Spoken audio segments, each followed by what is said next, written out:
The investigation into the shooting at Donald Trump's campaign rally is taking place just as the 2024 Republican National Convention is getting underway tomorrow in Milwaukee. One of the speakers at the convention will be Wisconsin native Reince Priebus, former chairman of the Republican National Committee and former Trump White House chief of staff.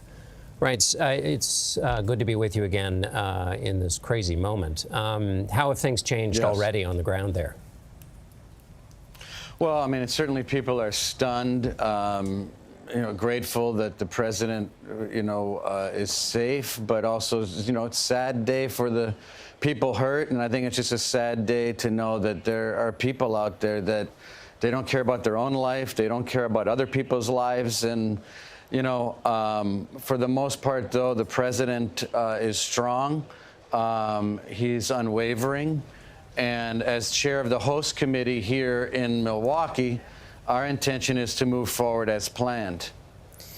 How do you think things will change at the convention now with this, either structurally, in terms of tone, speeches? Just what's your anticipation, knowing politics as well as you do?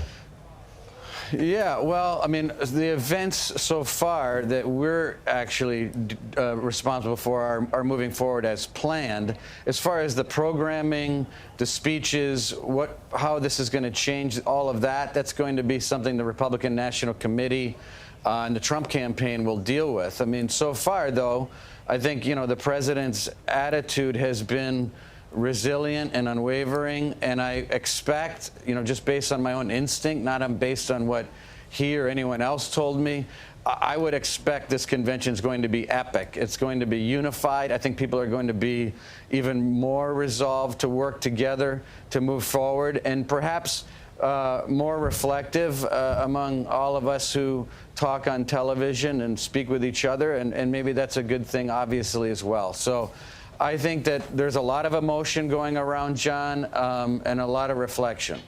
When you say reflective, I don't know if you were able to hear Majority Leader Scalise talking about everybody toning down the rhetoric, not just politicians, all of us in the media and all the other people who contribute to this big national conversation. What do you think the nature of the reflection is that you were talking about? Well, I think it's similar. I mean, I think, unfortunately, division is very profitable in the media today, and I think somehow or another we got to find a way to make unity profitable in America. So it's something I think we've been thinking about for a long time, but we had a tragedy yesterday. I think we just got to reflect on that and pray about that, be thankful for a miracle, but also a tragedy for someone else. So it's just, the whole thing is just horrible and dreadful. Reince Priebus, former chairman of the Republican National Committee and chair of the host committee for the convention this year. Thanks very much, Reince.